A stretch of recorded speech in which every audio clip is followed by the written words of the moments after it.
নাহমদুহু ওয়া নুসাল্লি আলা রাসূলিল কারীম আম্মা বাদ। আল্লাহ রাব্বুল আলামিনের কাছে অশেষ শুকরিয়া। আজকে 28 রমজান এইখানে শরীফাবাদে ধারা ইউনিয়নে আমরা এত মানুষ বিএনপি ডাকে এখানে ইফতার মাহফিলে মিলিত হতে পারছি। বিগত 1 বছর আগে আমরা যেটা কল্পনাও করতে পারি নাই, আমরা ঘরে ইফতার করতে পারি নাই। বাংলার মতো জায়গা সারা বাংলাদেশে একটা আওয়ামী লীগ ছিল, আর বাংলা এলো 2টা আওয়ামী লীগ, ডাবল আওয়ামী লীগ। এর মধ্য দিয়ে কিও করার কোনো কায়দা ছিল না, কিন্তু আল্লাহর ইচ্ছা, আল্লাহ রাব্বুল আলামিনের করুণা যে তিনি আমাদের সুযোগ করে দিয়েছেন এইখানে সমাবেশ করার জন্য। আপনাদের সকলের প্রতি ধন্যবাদ, কৃতজ্ঞতা। আপনারা যারা এখনো বিএনপির ডাকে এখানে সমবেত হতে পারেন এই ধারা ইউনিয়নে, এই জন্য আপনাদের প্রতি আমার রেসপেক্ট, স্যালুট। আমার নেতা বলেছেন তারেক রহমান যে আমরা কারোর জন্য কোনো ক্ষতির কারণ হব না। আমরা এখানে চাপাবাজি, রাজনীতির নামে ভণ্ডামি, রাজনীতির নামে বেয়াদবি, রাজনীতির নামে অন্যায় অত্যাচার এগুলো আমরা করতে আসিনি। মানুষের ভালোবাসা নিয়ে মন জয় করে আমরা রাজনীতি করতে চাই। আমার নেতা বলেছে তারেক রহমান যে বিজয়ের আনন্দ তখনই মর্যাদাবান হয়, মহিমান্বিত হয় যখন বিজয়ের কাছে পরাজয়ের নিরাপদ থাকে। এই জন্য বললাম যে আমরা যদি ক্ষমতায় আসতে পারি নির্বাচন, আগামী নির্বাচন, আপনারা যদি আমাদের সাথে থাকেন, ইনশাআল্লাহ দেখবেন বাংলাদেশে আমরা ইনসাফের শাসন কায়েম করব, আমরা ন্যায় শাসন কায়েম করব। অন্যায় ভাবে কারো বাড়ি থেকে ডেকে নিয়ে হত্যা করা হবে না, গুম করা হবে না, নির্যাতন করা হবে না। এই যে জমির দালালি, জমি বেচলে একজন জোর করে টাকা নেবে, সেই শাসন আমরা হতে দেব না, দেব না, দেব না। এগুলোর বিচার হবে, যারা করেছে তার বিচার হবে। আমাদের ভদ্রতা, উদারতা, দুর্বলতা না, কিন্তু আমরা দুষ্টের দমন করতে জানি, শিষ্টের পালন করতে জানি, শিষ্টের পালন করতে জানি। আওয়ামী লীগ যারা করেছেন, যারা কোনো অত্যাচার করেন নাই, সব আওয়ামী লীগকে আমরা দেশ ছাড়া করে দিতে পারবো না। তারা এই দেশের সন্তান, যারা অন্যায় অত্যাচার করেন না। কিন্তু আওয়ামী লীগের শাসনের দৌরাত্মে যারা মানুষের উপর নিপীড়ন করেছেন, এই যে আমাদের সাধারণ সম্পাদকের উপর হামলা করেছেন, অসংখ্য ঘর বাড়ি যারা লুণ্ঠন করেছেন, এই শাসন চলবে না। এদেরকে বিচারের মুখোমুখি করতে হবে, আইনের আয়তা আনতে হবে।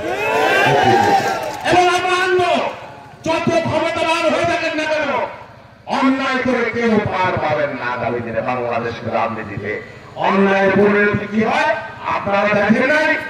হুঙ্কার দিয়েছেন কয়েকদিন আগেও, দেশে কোনো বিএনপি আসবেন না, বিএনপি নিশ্চিন্ন করে দেবেন, মাটির সাথে মিশিয়ে দেবেন। এখন আপনারা কোথায় হুঙ্কার দিয়ে কোথায় আছেন? অহংকার করতে চাই না। আমরা মানুষকে নিয়ে রাজনীতি করি, মানুষের ভালোবাসা নিয়ে রাজনীতি করি। আমার নেত্রী কোনোদিন মানুষকে রেখে পালিয়ে যান নাই। তারপরে এমন অত্যাচার হয়েছে, অনেকে বলেন এইবার অন্যায় ভাবে তাকে কারারুদ্ধ করা হয়েছিল, মৃত্যু পথযাত্রী একজন মানুষ, মিথ্যা মামলা। তারপর অন্যায়ের সাথে একটু আপোষ করেন নাই। আমরা অন্যায়ের সাথে আপোষ শিখি নাই। 17 বছর ফ্যাসিবাদের বিরুদ্ধে, আওয়ামী লীগের বিরুদ্ধে লড়াই করেছি। 128টা মামলা সাজা হয়ে গেছে, বারবার কারাগারে গেছি, রক্ত ঝরেছি, আমরা শিকার হচ্ছি, গুম হয়ে যাইতে পারতাম। সময়ের মধু মৌমাছি হয়ে আসি নাই। আন্দোলন সংগ্রামে নেতৃত্ব দিয়েছি, দলের আস্থা অর্জন করেছি, দলের সিদ্ধান্ত অনুযায়ী এই বাংলা চরপতি সোনা সদরপুর মানুষের সাথে আমার ভাগ্য আমরা মিলিয়ে গেছি। দলের সিদ্ধান্ত অনুযায়ী এই দায়িত্বটা আমি আমানত হিসেবে নিয়েছি, এই দায়িত্বটা আমি চ্যালেঞ্জ হিসেবে নিয়েছি। আমি একটু আপনাদের পাশে থাকবো, আমি কমিটমেন্ট করলাম। আপনাদের সুখের সময়ে আপনাদের পাশে থাকবেন, আপনাদের দুঃখের সময়ে, আপনাদের কষ্টের সময়ে একজন খেদমতগার হিসেবে তারা আপনাদের পাশে থাকতে পারি। আমি আমাদের জন্য সেটা কবুল করেন। এই বাংলা থেকে, এই সদরপুর থেকে 1 পয়সা আমার হার হয়ে যায় আমার শরীরের জন্য। আমি আজকে বলে গেলাম, আমার কোনো কিছুর অভাব নাই। হাসিনাকে ভয় করি নাই, আত্মহত্যা আছে সত্য সেই তুলনায় চূড়কটি, কাউকে ভয় করি না। আগামী দিনে আপনারা যদি সাথে রাখেন, ইনশাআল্লাহ এখানে বিএনপির কথা, তাদের শিক্ষার কথা আমরা পথ পথ করে উড়িয়ে ছাড়ব। কথা দিলাম, আমরা ওই রাজনীতি করি না, ভয়ের রাজনীতি করি না, কারো চক্ষু ব্যবহার করি না। আপনারা আগামী দিনে নির্বিঘ্নে নির্ভয়ে জাতীয়তাবাদের পতাকা এখানে পথ করে বেড়াবেন। আপনাদের পাশে আমরা আছি, শেষ মুহূর্ত পর্যন্ত আছি।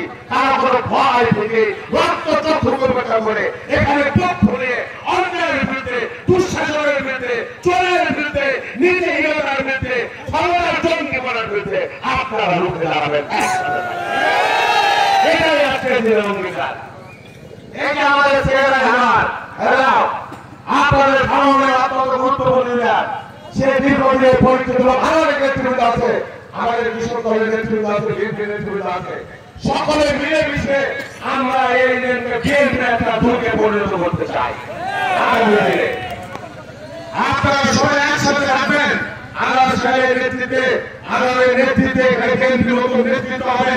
সমস্ত যারা ত্যাগী, যারা দুর্দিনের দল থেকে বানিয়ে দেয় নাই, তাদের মধ্য থেকে আমরা নেতৃত্ব নির্বাচন করবো। যারা কোনো রকম সুবিধাবাদী অবস্থায় ছিলেন, নিশ্চুপ ছিলেন, তারাই থাকবেন, দয়া করে একটু পিছনের সারিতে থাকবেন বলে আমরা আশা করি। যাই শেষ কথা, সময় নিয়ে দিতে হবে।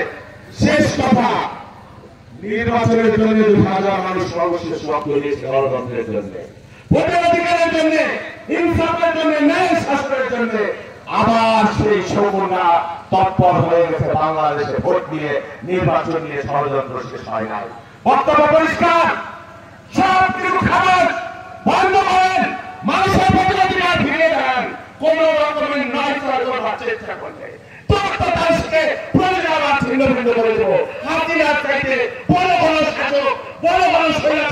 বাংলাদেশে হয় না আর হবে না। মানুষের ভোটের অধিকারের জন্য আবার লড়াই করবো, আবার জীবন দেবো, আবার মুক্তি দিয়ে দেবো সবাইকে।